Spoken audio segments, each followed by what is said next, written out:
Welcome to Karibu Anawim's 15 Minutes at Dr. Zali's Desk special.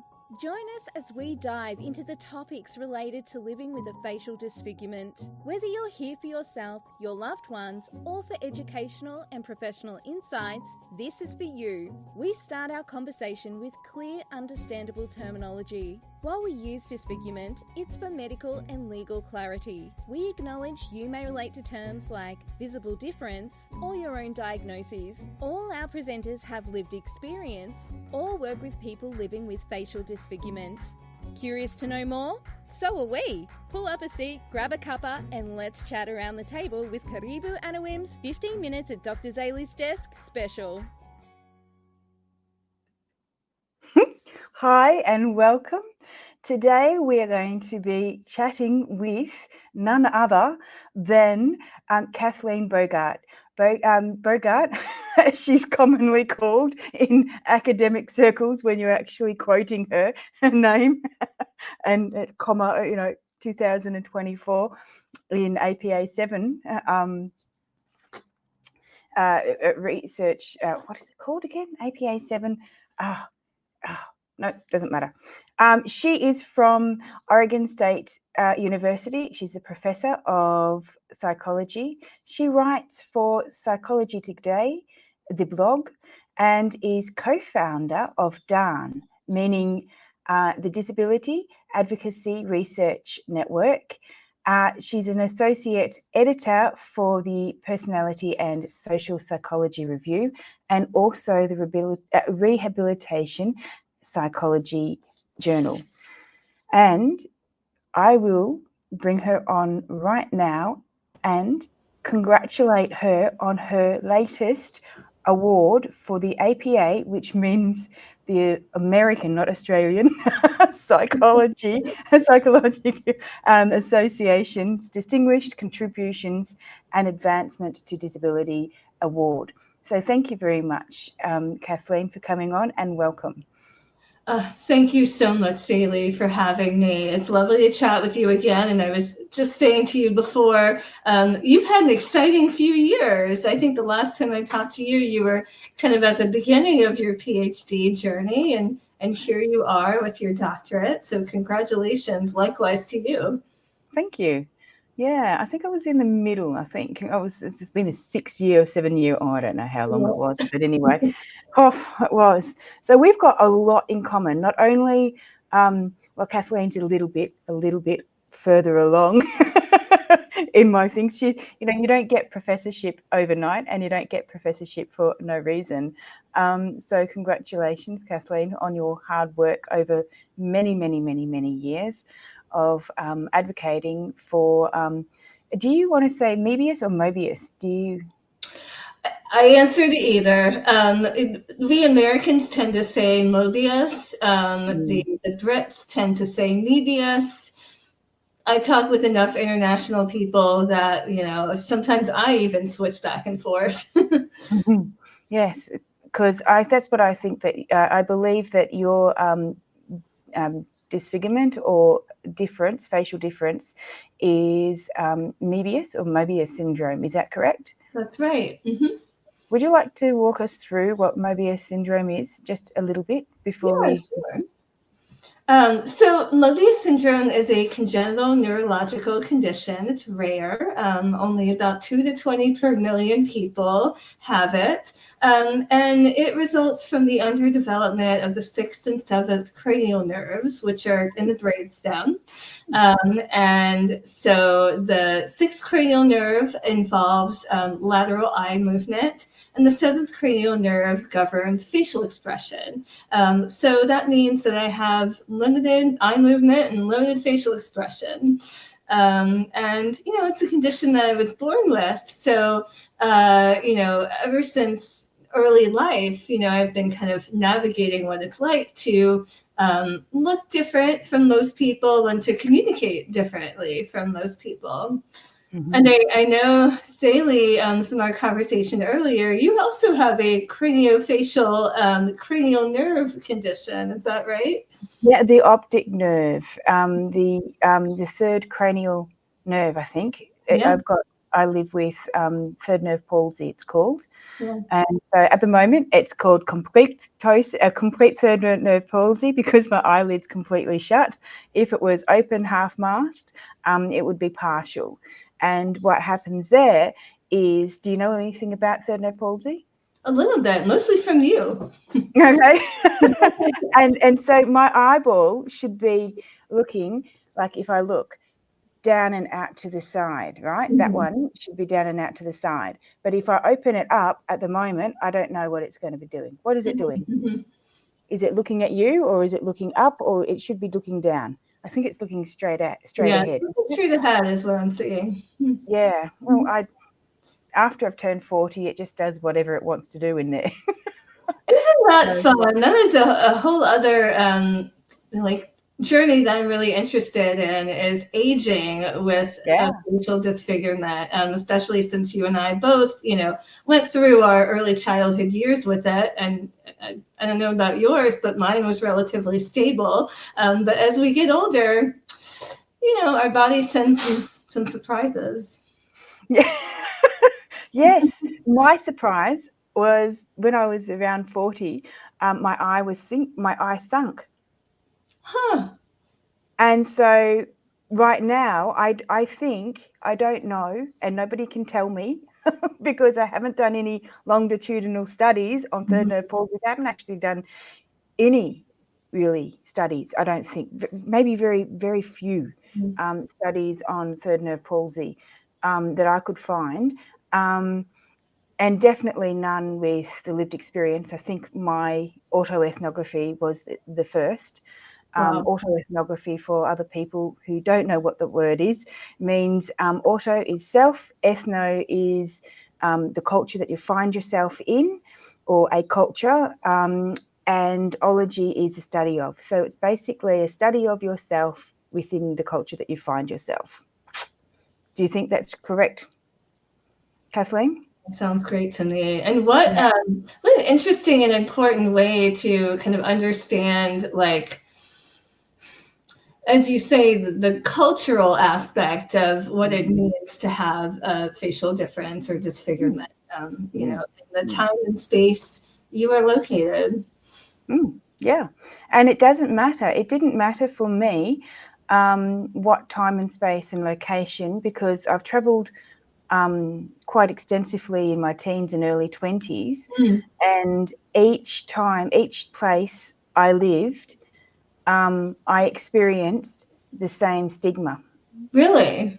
Yeah, I did. Like, I was on a kibbutz in Israel one day for 3 months, and when I was,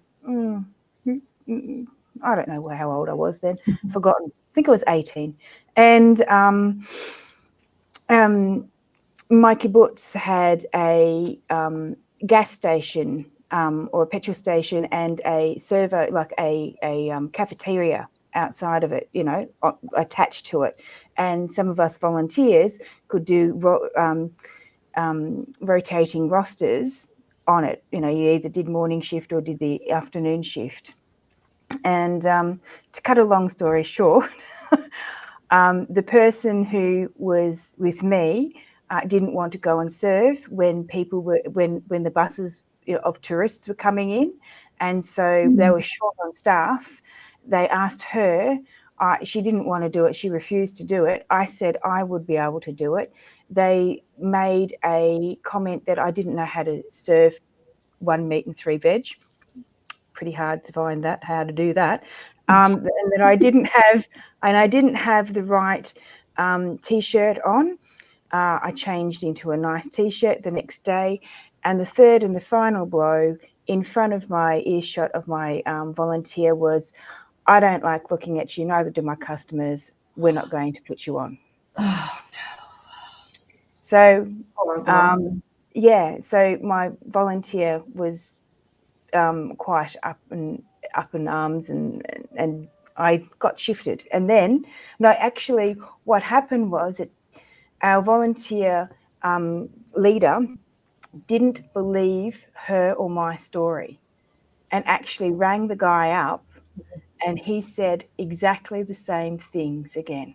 to her, and she was just like gobsmacked. She was like, what? Yeah, it's wild when people are just like double down and have no shame in being explicitly discriminatory. And it does happen. It's happened to me too. I'm so sorry. So would you like to share an example? You know, these are the challenges that we face professionally and privately, you know, and personally on a day-to-day basis. Yeah. Well, yours actually sounds very similar to something that I experienced, probably around the same age you were at the time. I'm guessing. So right after I graduated from uni, or we would say undergrad, you know, I was 21, 22 maybe, and looking for my first full-time job. I had my sense that, you know, eventually I would go on to graduate school, but I wanted to take some time off and, you know, see what kind of the quote unquote real world was like. And oh man, did I learn some things there. I think this was maybe one of the first jobs that I had gotten an interview for, and I was really well qualified for it. It was like an editorial assistant position, and I had a history of kind of working as an intern for some strong publications before. So I was qualified enough to get the interview. We talked for a few minutes, and then the person who was interviewing me, who was also the editor-in-chief, said, you know, I just don't think this job is for you. This job involves going to a lot of parties and events and reporting on occasions. And with your face, I just don't know if you could do that. And I was so shocked by, you know, the explicit nature of it, right? How open he was about his discrimination. And I don't think I'd ever kind of experienced that from an adult before. And I was just kind of shocked, and, you know, I think the interview ended shortly after that. I didn't know kind of how to respond or what to say because it was so, to me, outlandish. And also at that time, I didn't recognize that what I had, my facial disfigurement, was considered a disability under the Americans with Disabilities Act. And usually and maybe he didn't understand that either, because usually employers are craftier about hiding their discrimination, right? Because they don't want to get sued. But this was very out there. And, you know, I didn't realize that until years later, but, you know, I could have had a really strong anti-discrimination case on my hands. And I think that's something that's really important about kind of learning about the FD community and learning that we can be connected to a broader and protected class of people with disabilities. And, you know, it differs from country to country, but even the UN Convention on Human Rights includes facial difference or disfigurement under the umbrella of disability. But it's not super explicitly written. So a lot of people aren't aware of it. So I think these conversations are really important so that people know their rights. Yeah. That is good. We like for me and people living with facial eye disfigurement, as I've coined it, FED, we are not seen to be disabled. And we're not seen like monocular vision people here in Australia. We're not deemed to be visually impaired either. So we are the least preferred person we are the least preferred candidate for a job, as both of us can contest. I mean, I could go and say, well, you know, around the same age here in Australia and in my hometown, I had a job interview where I also didn't get the job, but I'm sorry, I'm looking at the camera trying to look at you at the same time, and now I'm not going to be looking at you. I had the person who was interviewing me look everywhere above me And I thought they had a projector, and they had projected the questions that they were asking onto this big, huge, thick beam that was right above my head, kind of thing. Needless to say, I didn't get the job. And and that was face-to-face stuff, and it doesn't really matter. I've had other people say that they've had family members suggest that they go into call centres and do the same thing, but it doesn't matter whether or not we are in a call centre or not. We still have to liaise with people, and that's the problem. Yesterday, for instance, I was still advocating for myself and my family, and there was this little girl and her mum, and I was talking to her mum, okay, but the little girl was like staring and rubbing her eye, mirroring me. Yeah. And so what do I do then? You just do. So this is a reason why. So I educated them, on what we should be doing as opposed to what we do when it's okay to ask a question. What do you reckon about that? Do you reckon it's okay for us to ask a question if it's done politely? Personally, I think yes, if it's done politely and if the context is appropriate. But as you know, I've done a lot of research around disclosure, and it really varies from person to person, person with a disfigurement, in terms of how they feel about that, how comfortable they are with it. And I think, too, that is like the culmination of all the life experiences that they've had up until that point, right? And sometimes conversations around facial difference or bullying around it can be traumatic, right? And so people may want to avoid it. But we do see that lots of people find that it's healthy to disclose. And a good way to kind of take control of the situation, and also a good way to, as you say, educate, right? So educate goes beyond that single one-on-one interaction and can, hopefully play forward into that person's future interactions. And you may be paying it forward to the next person with a facial disfigurement or disability that they encounter. Yeah, exactly. Yeah. This month, I'm actually talking about self-disclosure and using some of your work as well. Oh, cool. What are some of the key things that you are sharing with your audience? Well, first of all, the types of non-disclosure kind of thing. And this week is types of disclosure. And then the week after will be the pros and cons of that, and then question and answer time sort of thing, because that's my background's not in psych, my background's in education. So when I decided to do this, I've got the whole year planned of what I'm going to be doing and how and in a thematic approach. Pardon? You've got your lesson plans. Yeah, I got my lesson plan. Yeah, I just have to activate them. So I've got the lesson plans out and that sort of thing. So and it's a live recording, so you get all my ums and ers and buts and mine too. And me interrupting you, and sorry about that. I think there's a bit of a delay in the in our Wi-Fi, given that we are literally talking to each other from across the world. Yeah. So just looking at the time, we've hardly scratched the surface. We've just chatted about ourselves and our lovely experiences. And would you like to come back again and talk a little bit more about your research that we've just touched on? Yeah, for sure. Let's go ahead and do that.